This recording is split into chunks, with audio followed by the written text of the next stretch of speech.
Hello, good afternoon. How are you? Hope you're all doing well. My name's Mark. I'm one of the business support advisors here at the Business Support Service. And a warm welcome to each and every one of you who's come to join my webinar this afternoon, Marketing for Growth. Like you say, great pleasure to be able to present this to you this afternoon. So really sort of looking forward to having an engaging session with plenty of questions and some key takeaways for yourselves to take away and move forward as we go on with this. Um, so I'd like to say welcome everyone and thank you so much for joining me today. As part of this webinar provided by the Business Support Service, it's great to have you all here this afternoon. So whether you're just starting with an idea, planning your next steps, or if you've recently begun trading, this session has been designed with you in mind. So before we begin, just a quick note on how the session will run. We've included a few short polling questions throughout the webinar to keep things interactive, to help tailor the session to where you are on your business journey. So please, where possible, please do take part when they appear. Also, my colleagues are in the background here with us today, monitoring the chat. So if you have any questions at any point, feel free to type them into the chat function, and they will support you during the session and answer as many questions as possible. There will be a further opportunity to ask questions, obviously through the webinar, but specifically at the end of the webinar as well. So, please use that opportunity to do that. We understand that many pre-start and early stage entrepreneurs can feel overwhelmed, uncertain, even anxious about marketing. So very common to feel like you're already behind or like you should know more than you do. And hopefully one of the key takeaways today is that you're absolutely not alone in feeling that way. So this session is designed to reduce that pressure, show that marketing isn't something reserved for a large or established business. Instead, it's a practical supportive process that you can begin at any stage of your journey. So this webinar is specifically tailored for those who are at the different early stages, whether you're at an idea stage, actively planning and researching, or nearly ready to launch your business, or already recently started trading. So by recognizing these stages early on, you can be able to see how the content applies directly to your situation.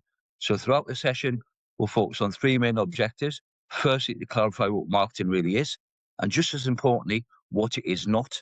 Secondly, to demonstrate how marketing can support better decision making before you even launch. And thirdly, to help you build confidence in taking simple, effective marketing actions without needing a large budget. We'll also address a key misconception, which is that marketing is just about selling or being visible on every platform. Reality, good marketing is about understanding your customers, testing your ideas, and communicating your value clearly and simply. Finally, as we move into the session, we'll start with a quick. This helps create a bit of an interaction and allows you to see that others are in the same position as you and will help shape the examples we use throughout the webinar. Overall, today is about giving you a structured, step by step approach in a supportive environment so you can leave feeling clearer, more confident, and ready to take action. So, a little bit about the Business Support Service, who I work for, and that you can access anytime. That we provide a tailored advice and guidance service and practical assistance to individuals and organizations at all stages of their business journey, from startup through to growth and expansion. So it helps entrepreneurs develop viable business ideas, navigate local and national support. We can also help with business planning, financial forecasting, market research as part of your marketing. Um, for established businesses, the service offers support with improving performance, helping to access funding, and refining those marketing strategies as well. And maybe it's adopting new technologies and overcoming any operational challenges they may be experiencing. So, by connecting business to relevant resources, networks, and specialist partners, the Business Support Service does aim to enhance resilience, drive sustainable growth, and increase the overall success and competitiveness of the business that they work with. So this is the first polling question. My colleague will be updating and put the polling question online. So this is all about you, what your current business stage is. So you've got options in the polling question there. So if you'd all take part, it'd be great. And if you could answer what those questions are, that'd be perfect as well. So if that's the case, actually sort of look at the question now and answer that before we move on.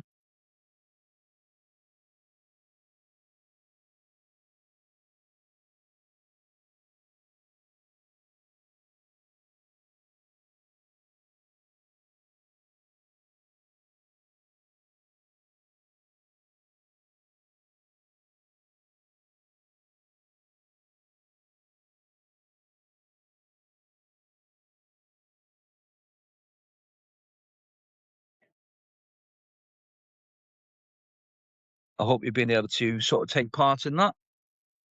I'll give you a few more seconds for anyone who hasn't yet decided. But remember, this is all just about your current business stage. So whether you're at the ID stage, or whether you're planning research stage, or even ready stage, or even the started trading stage. So we can also take an opportunity tonight with sort of the whole of the group who attended the webinar can also get an understanding of people perhaps in a similar situation as themselves.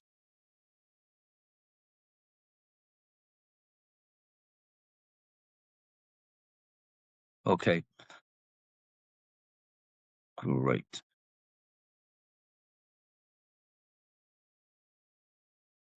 Also, I want to understand now how marketing feels before it feels for you now. What is it like? So I need to understand that marketing before you start.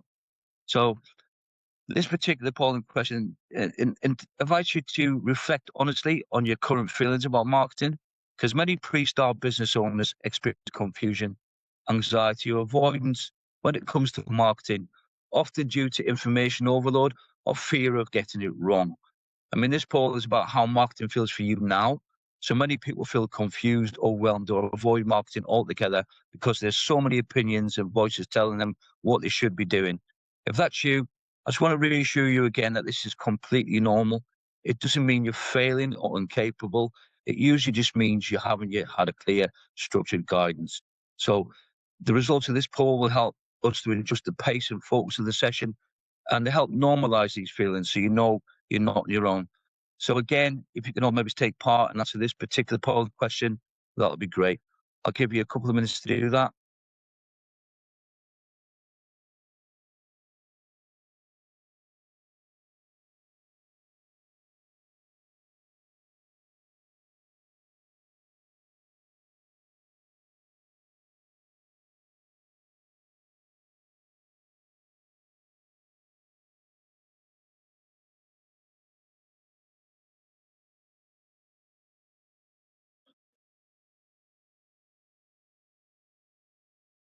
So if you answered you felt that things were mostly confusion, that's completely normal.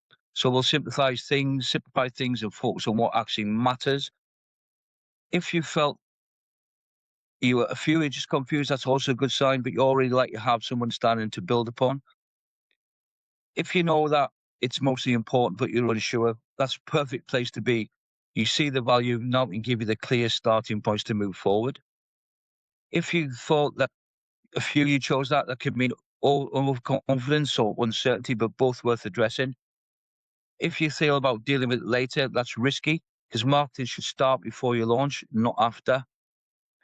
And if some of you feel comfortable about that, that's a strong, strong position to be in, but we'll still challenge it and refine your approach. So what we'll do is we'll focus on building simple, solid foundations for your marketing efforts as you move forward. So this slide is all about knowing your customer. So it's all about clarifying the difference between marketing, promotion, and sales, which is a common area of confusion. So marketing is the broader process of understanding your market, identifying your customer needs, shaping your offer, and communicating the value of what you're going to offer. Promotion is only part of marketing and refers to the activities used to raise awareness, such as social media posts or advertising. Sales is the point where a customer decides to buy from you.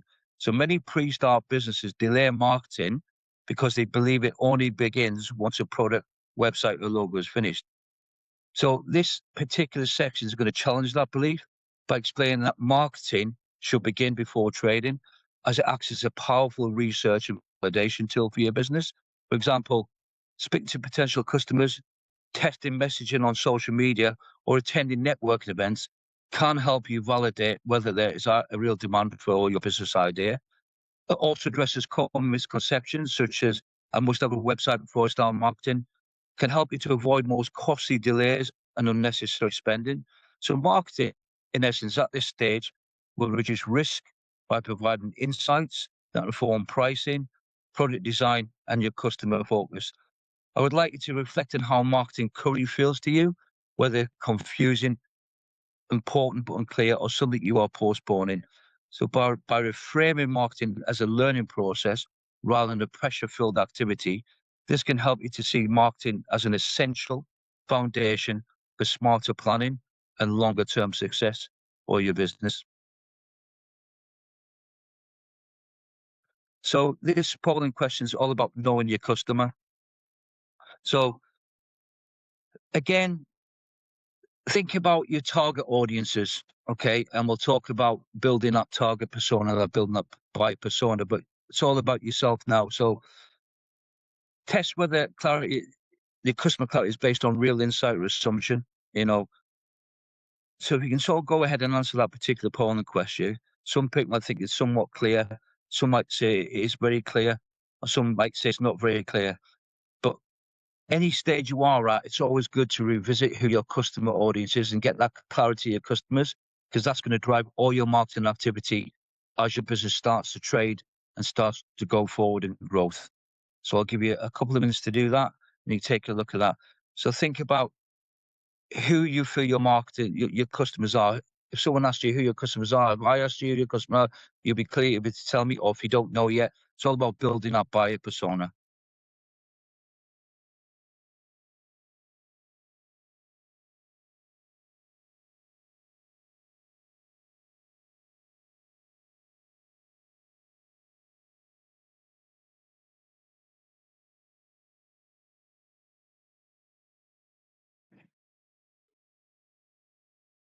Okay.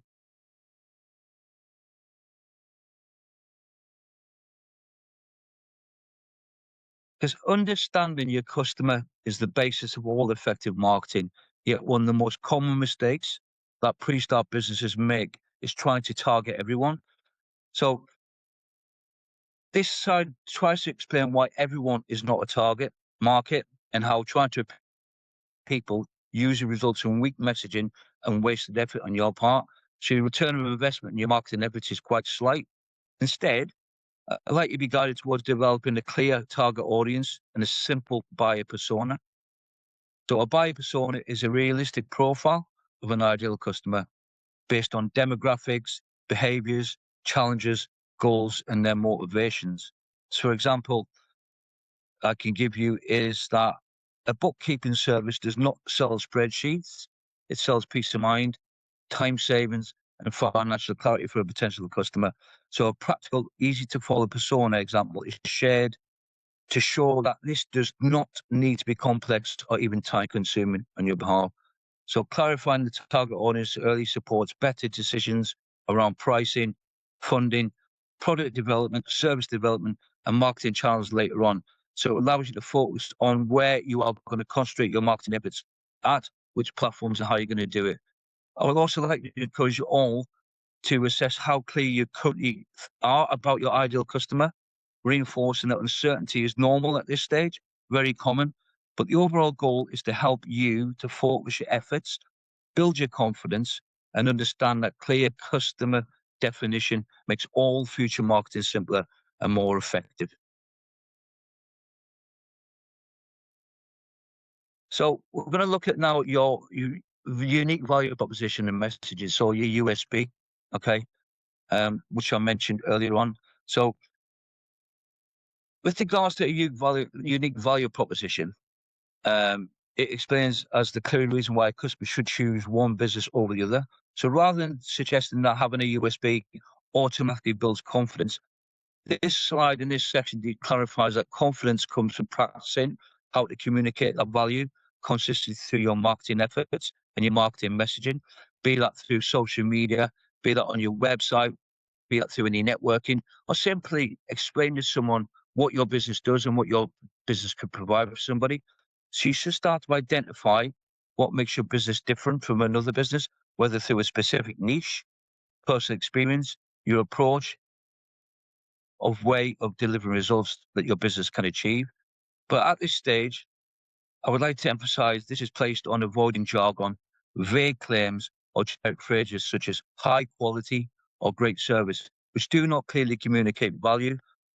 So this is all about weak versus strong messaging to see how small changes in wording can make a significant difference. For instance, replacing broad statements with customer focused language makes messaging more reliable and more memorable, for all your customers or potential customers. So your marketing activity should use as much social media as you can. Your networking conversations will come into play there, and your website copy your position as opportunities to test and refine messaging over the period of time. So even as business starts to trade and it starts to grow, you still need to refine that marketing message to either reach out to new customers or continue to hit your current customers. And as your business may pivot and change, idea to review that marketing message and your marketing activity, see what works, what has been working, what doesn't work, what's been good for you, and use that moving forward. So I would also like you to invite you on now to reflect on how easily you could explain your business in one sentence. So I want to reassure you that clarity develops through use and feedback, not perfection, and that marketing is a tool to help strengthen and amplify your selling proposition. So we're now going to look at choosing the right marketing channels. Okay, so what we're looking at is marketing channels is a number of things to many different people, which includes social media platforms, websites, and landing pages, networking and partnerships, and local or word of mouth marketing, which is still very much old and tested method of gaining new customers or keeping your customers to become repeat customers. So the key message is that successful channel selection should be based on where customers already spend most of their time, rather than simply following any trends. Um, However, people would argue with that, but this section, I'm trying to clarify that trends can be valuable when they align with your customer behavior and their chosen platform. For example, short form videos trends can be effective if the target audience is active on any platforms like Instagram or TikTok. I encourage you all to start focusing on quality rather than quantity, choosing one or two channels that you may manage consistency rather than spreading yourselves too thin. So different audience prefer different channels, such as local services benefit from community networking, while online businesses may prioritize social media or search visibility. So this slide just reinforces that marketing channels should serve as a purpose within the broader strategy you're going to undertake, whether that is awareness, trust building, or even conversions of customers. So by aligning channels with customer presence and your business goals, a pre-start business can use your time and energy more effectively and avoid burnout or even frustration as you move forward. Because believe you me, if you don't really hone in on your marketing efforts and work out where your potential customers are, going back to the previous slide about understanding who your customers are and when they frequent, some of your marketing efforts will be waste of time and actually can result in burnout and frustration. So let's look at now low cost and no cost marketing ideas. Okay. So this is about building visibility and trust without a large budget, which is a particular misconception for people with regards to the need of funding for their marketing. Yes, they may need funding initially for a basic web page, but essentially speaking, there are some low and no cost options for your marketing ideas. So like I say, budgetary concerns are a major barrier for pre-start businesses and even trading businesses as well, as the customers may not be coming in. So be thinking, well, I need to sort of throw a load of money at a brand new, all bells, all whistles, all bells sort of website, and you may still get no. It's still very much a case of understanding who your customers are and where they frequent. So the purpose here is to build confidence that effective marketing does not require a large financial investment. The focus here is what we call organic marketing activities, particularly organic social media, where businesses can build visibility by sharing helpful, engaging, and relevant content. I mean, organic marketing, if you're not familiar with, is any marketing activity that attracts customers naturally over time. So that's without paying directly for advertising space. In simple terms, to find and choose your business because of the value you put out, not because you paid to be seen by fancy adverts, which can cost a lot of money. So examples could include showcasing your expertise, following those relevant trends, highlighting your USP, and sharing behind the scenes insights into your business and what you do. Networking is presented as another powerful low cost strategy, so both online and in person, helping to build genuine relationships rather than immediate sales. So The role of partnerships comes into that, and referrals is also explored, but showing how collaborating with complementary businesses can extend reach and credibility. And you can do that quite comfortably when you attend networking events.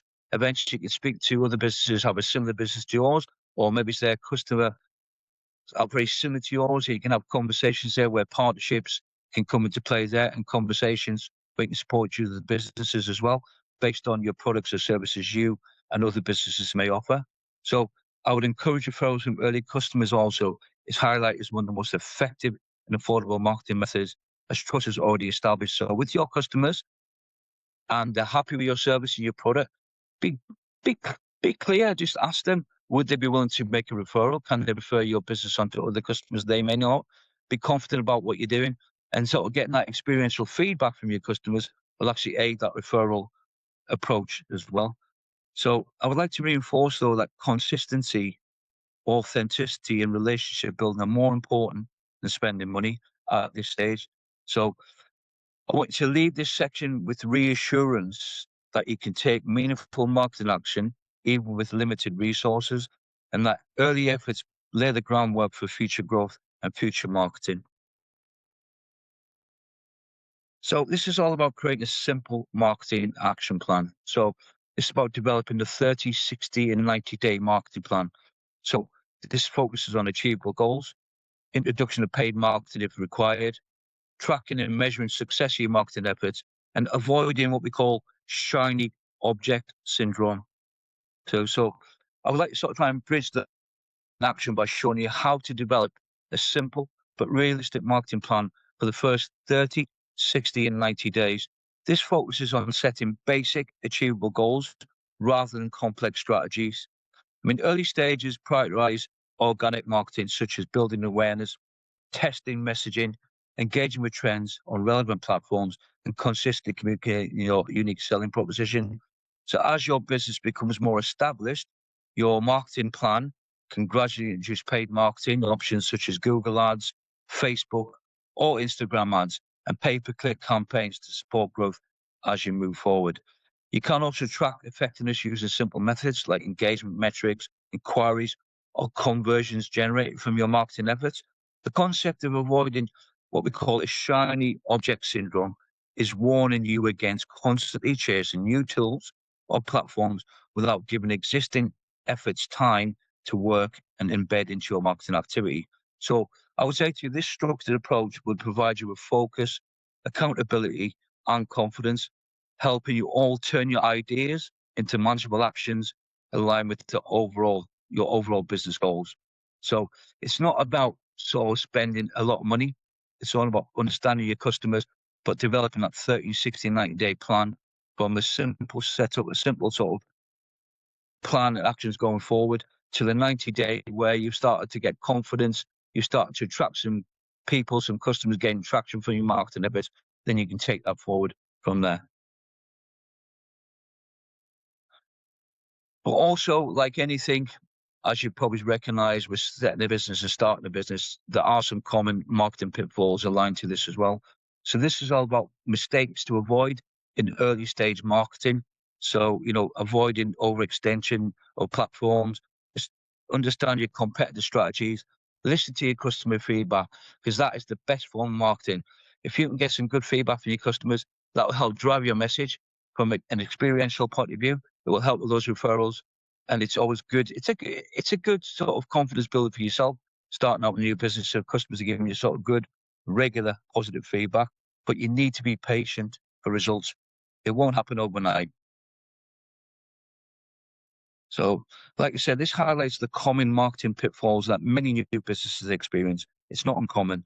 So these include starting too many platforms at once, copying competitors without understanding their own marketing strategy, ignoring customers but expecting those immediate results. Each pitfall is framed as a learning opportunity rather than a failure. Okay, so for example, competitors may have different resources, audiences, or timelines.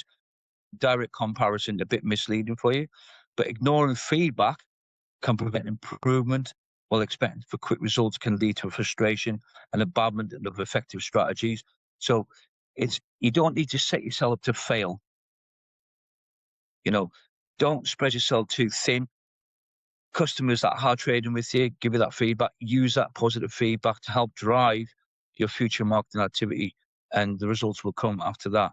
But by normalizing these challenges, you're reminded that marketing is a long-term process that improves with consistent reflection. So as they say, it's a marathon, not a sprint. Okay, so be patient, focus, and adapt. These are the key success factors that are going to help you feel encouraged rather than discouraged. So we're going to sort of look at some example pre-start clients as well, with regards to this. So I am going to sort of share with you, bearing in mind sort of the early sort of marketing mindsets and early stage barriers. Okay, so I am going to share with you some clients who have come through to the service, give you a sort of an example of where they were with their marketing journeys, their marketing stages in line with their businesses. I'll also go through what we suggested to them and what they did and what their initial concerns were or their initial thoughts were. So this is our first client. So this was Emma. She was looking to start small and steady, okay, with what her marketing sort of, and also addressing her marketing misconceptions as well. So, Emma is planning to launch a mobile, was planning to launch a mobile beauty business, but feels completely overwhelmed by marketing. In her mind, marketing was something that happens after everything else is in place. So she believes she needed a professional logo, a polished website, and an active Instagram account before she can even think about attracting customers. But this belief created paralysis because each of these tasks feels time consuming, expensive, and high stakes. So as a result, Emma delayed engaging with potential customers and missed valuable opportunities to learn about what her local market actually wants. Her core query was, what marketing should I actually be doing before I launch? Do I need to set everything up first? That highlights a fundamental misunderstanding of marketing as a purely promotional activity, as I mentioned earlier. So Emma equates marketing with broadcasting messages rather than with listening, researching and validating her business idea. She's not yet clearly defined the ideal customer beyond a general sense that people like beauty services. This lack of clarity makes her feel that she must appeal to everyone, everywhere, which increases pressure to look professional and ready from day one. So from a support perspective, it's important to recognize that Emma's hesitation is not laziness, but fear of doing things the wrong way or doing the wrong thing. She wanted your reassurance that she's not making mistakes by starting small, but by unpacking her assumptions, basically spoke to Emma that, and really told her that pre-start marketing is about conversations, as I mentioned earlier, and not campaigns. So she also looked at speaking and forming potential clients, testing the service ideas, and observing reactions are all valid and valuable marketing activities, as I mentioned earlier. You do a lot of marketing activity up front, early before you start trading, before the business starts, just to sort of validate your business idea. But it's all about reframing marketing in this way, which reduced overwhelm and helped Emma move forward from perfection to progress. So the next, with regards to Emma, as you can see, she started with simple action plans. She tested and adapted her services. She focused on one marketing channel in the end, and that redefined that success early on as she started her business. Our next client is called James. James's challenge was marketed to everyone, and he needs support approach, and he needed sort of help defining his customer first.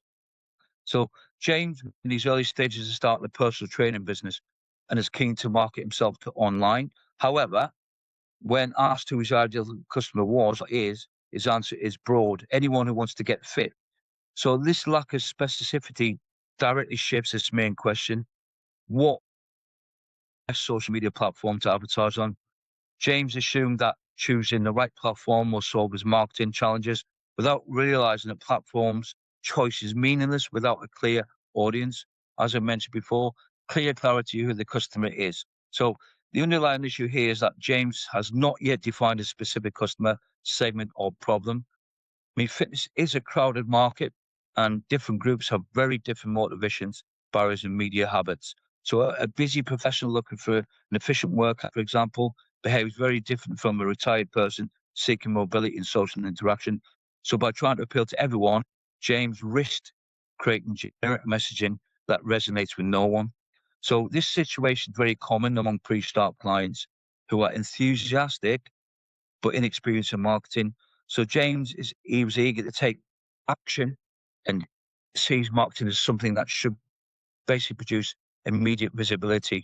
So without guidance, he may jump between platforms with posting consistent content not aligned to his customers, and would feel discouraged by low engagement. So recognizing his real challenge is a strategic clarity rather than tactical execution. And this is the first step towards more marketing or more effective support with his marketing efforts.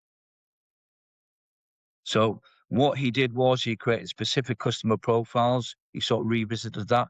He then targeted his niche audiences and he focused on his strength. So he narrowed his position, his market position with regards to that.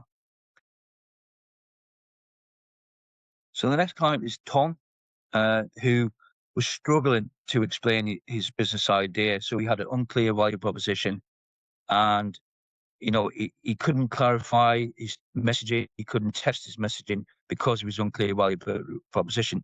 In short, he didn't sort of really know how to verbalize or communicate to potential customers with his early marketing efforts of what they actually do, what problem they could solve, or what service they could provide for his potential customers.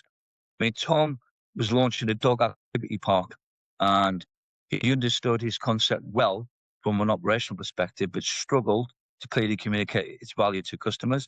So his question to us was, how do I promise my business, or would I promote my business and stand out from my competitors? That reflects uncertainty about messaging rather than a lack of ideas.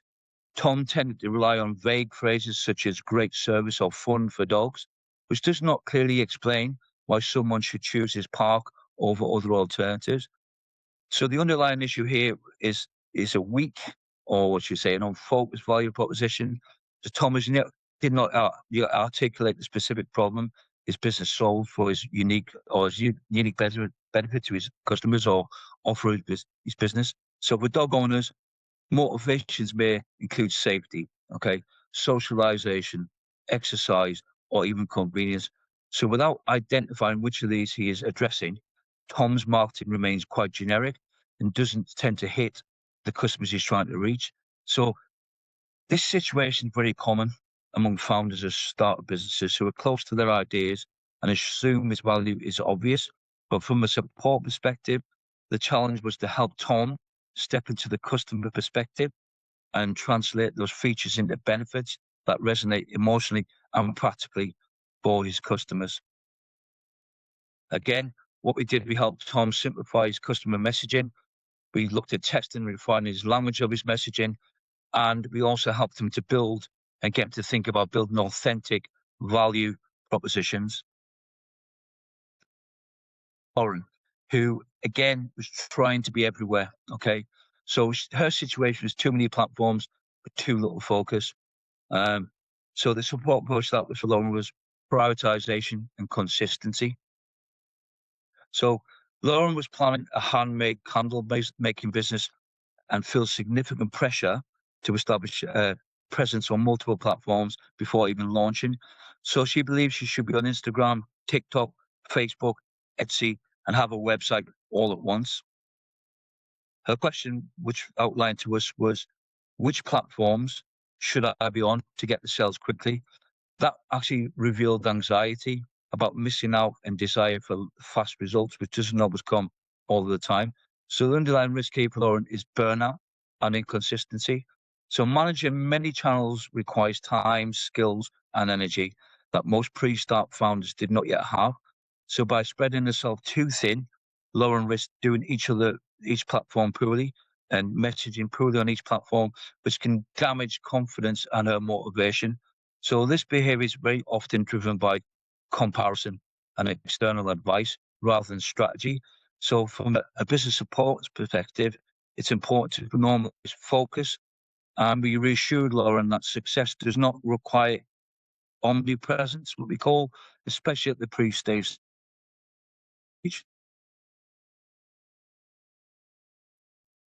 So, again, we asked her to focus on key channels, okay, and build routines and confidence, which will help her moving forward with the marketing activity. And that again help her to sort of look at manageable and sustainable growth as her business started to develop after trading. And the next client we had is Chloe. She was looking for quick wins. So Chloe had an expectation of instant results.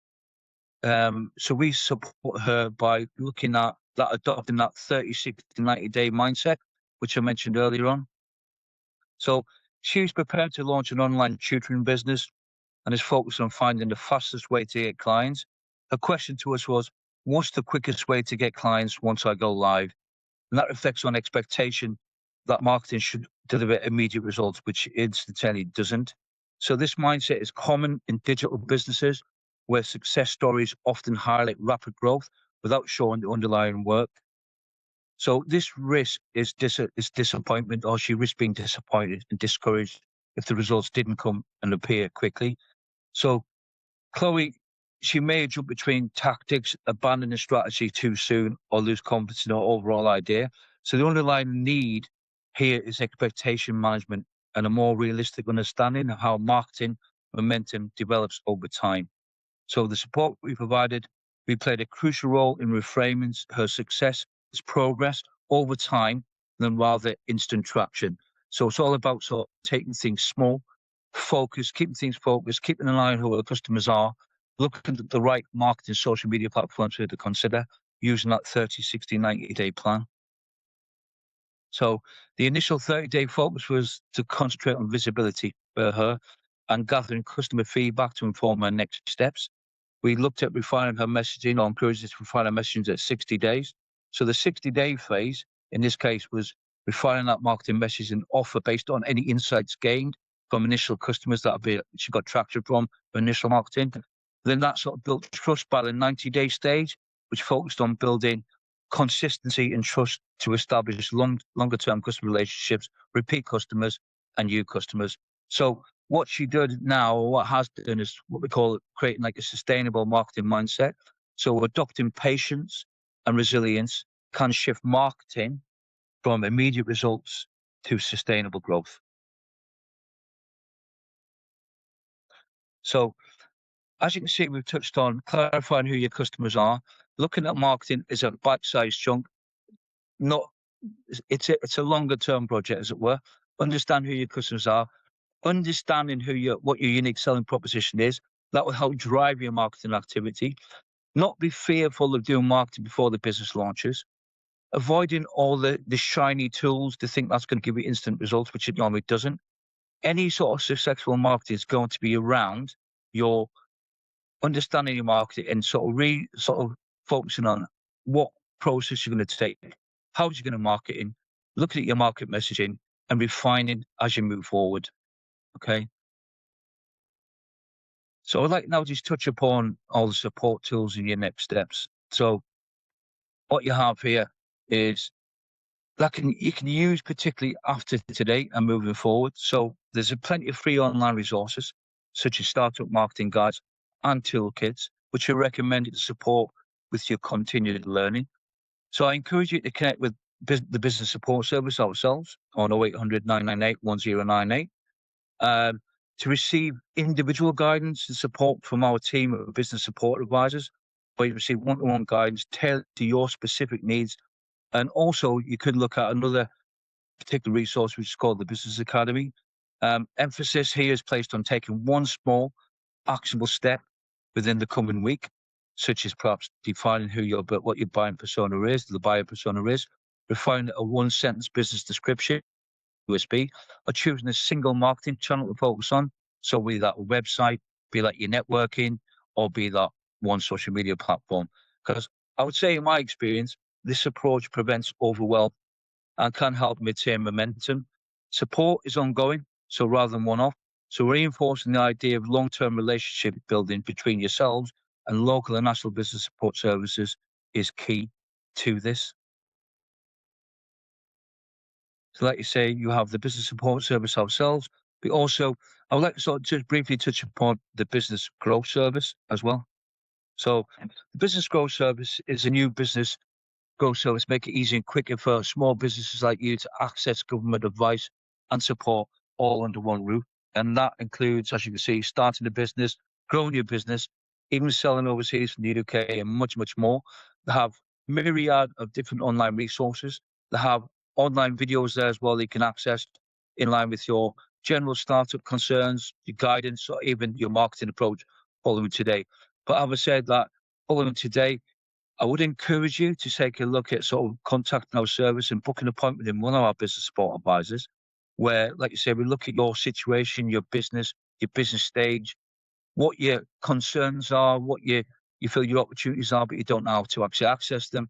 We can support you all with that well-rounded advice and guidance, and we can support you to various services, both local and national, to help you move forward with your idea. So I understand that my colleagues are in the background, and I believe they may be, or you may put questions in there, and hopefully you have answered some of the questions for them. If you have any further questions, now is the time to actually sort of put them back in the chat. But I would like to sort of just give you our contact details again. So any further questions that we haven't been able to answer, or you want to explore a bit differently, what I would suggest is you contact us on the telephone, which is 0800 998 1098. You can email us with any inquiries as well, We can respond to them.